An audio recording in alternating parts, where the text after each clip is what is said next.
Welcome back. We're now going to turn to a different piece of legislation that could be getting its day in the spotlight here in Springfield. It's a bill that would create a statewide office for public defenders. And joining us now is Champaign County Public Defender Elizabeth Pollock to help discuss it. Elizabeth, thank you so much for joining us.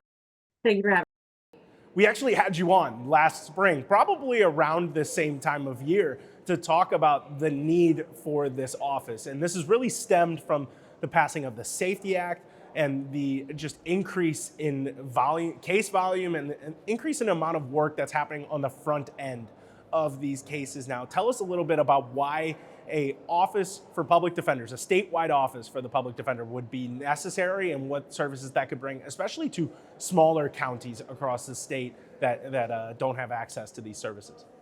Well, currently in the state of Illinois, there is no statewide mechanism for regulating or assisting public defenders with carrying out our constitutional obligations.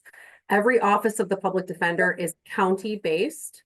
We are all kind of on our own individually, and depending on what your county's budget is, that can be a very different situation for us across the state of Illinois.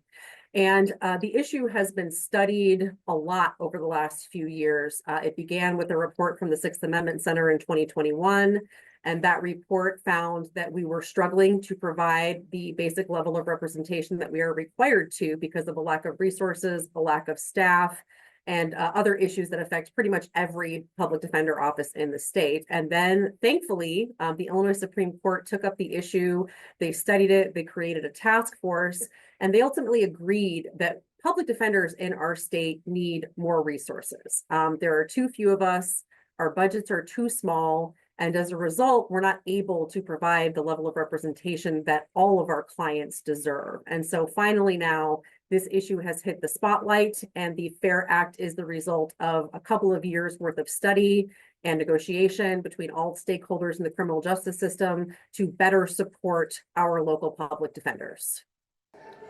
So when we talked about this last year, there was actually some conflicting priorities, I would say. This has been something that Senate President Don Harmon has been pushing for the past year now in the Capitol. But last year we saw it run into some roadblocks on exactly what the priorities should be. The Senate President's proposal differing from what we saw from some advocates in this system. And I'm just curious if you see some noticeable changes in this year's proposal compared to last year. And could you go into detail if you do see them on why those are important?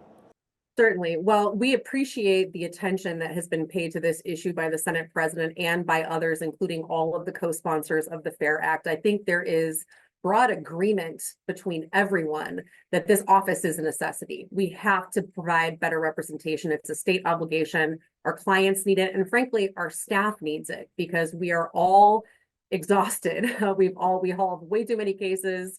It's very difficult to compete with the private sector and even other government agencies in terms of pay scale. And so I think there is a broad consensus that the FAIR Act is absolutely necessary, and that applies across the board.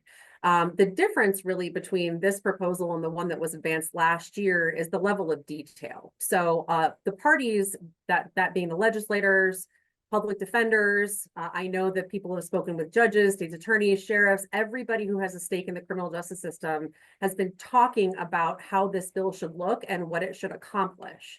And so fundamentally, what has been determined is the level of detail that we are asking for in the FAIR Act. And so not only does it establish the office of the statewide public defender, but it also goes into pretty significant detail about the Public Defense Commission that is going to advise that statewide office. It talks about data gathering and a way to, figure out exactly how many cases there are, what the needs are. There really hasn't been a lot of attention paid to that, and there's really no mechanism for studying it since every county is siloed kind of on its own. And so in addition to that, when we're talking about just the statewide PD, of course, we're talking about resources for local public defenders. We're talking about figuring out, though, in general, how best to support the system in terms of the number of staff that are needed. There is no workload management of public defenders in Illinois. There's no caseload maximum. There's no regulation or advice to us about, when is it too much? When do we really need to stop taking new cases because we're not able to survive at the level that we're at? And so the act is very detailed in that regard. And so but the main mechanisms here are creating the office, creating the commission, talking about how to gather this data and ways that the office can then support in turn the counties that are really struggling.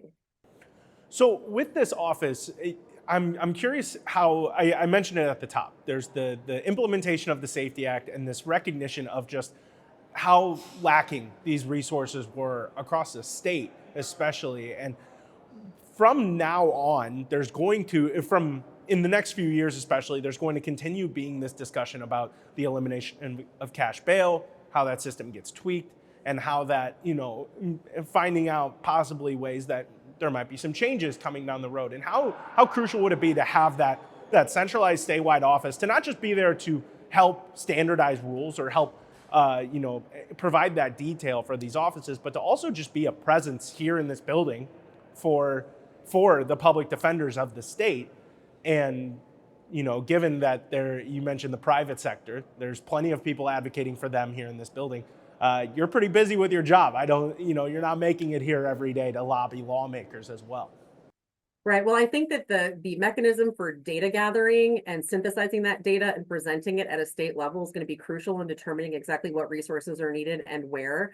But we're also envisioning that the statewide public defender is actually going to be able to supplement the counties in terms of not only potential resources like expert witnesses or counties that don't have enough finances to even employ a single investigator or a single social worker. But we're talking about, there's really quite a large disparity in the sizes of the counties. There's 102 counties in the state of Illinois, and we're all radically different from each other. Everybody's budgets are different. Everybody's resources are different. So some counties, like I feel very lucky in Champaign because people understand the need for our office, and I've been able to get support from our local county board. That has been wonderful, but there's a lot of counties that simply don't have any resources at all for their Office of the Public Defender. So conceivably, the state public defender would be able to step in and provide supplemental resources to the counties that simply can't afford it at all. Got it. So this is likely to be heard in committee at least soon here. It's already passed out of the House into the Senate, where Senate President Don Harmon is taking it up. What are you going to be looking at the most as these debates kind of continue around this bill? And hopefully, from your perspective, it sees that light of day to get to that finish line. What are the biggest hurdles that still need to be cleared, obviously, besides the votes? Well, honestly, I think there is a broad consensus in support of this bill. And I feel very optimistic because we have finally, for the first time, people are paying attention to this issue, which really has been going on for a very long time. The issue of understaffing, underpay, under-resource, that for public defenders has been going on for years. I think that the Safety Act kind of brought it into stark relief because it added even more obligations on the front end of every case beginning.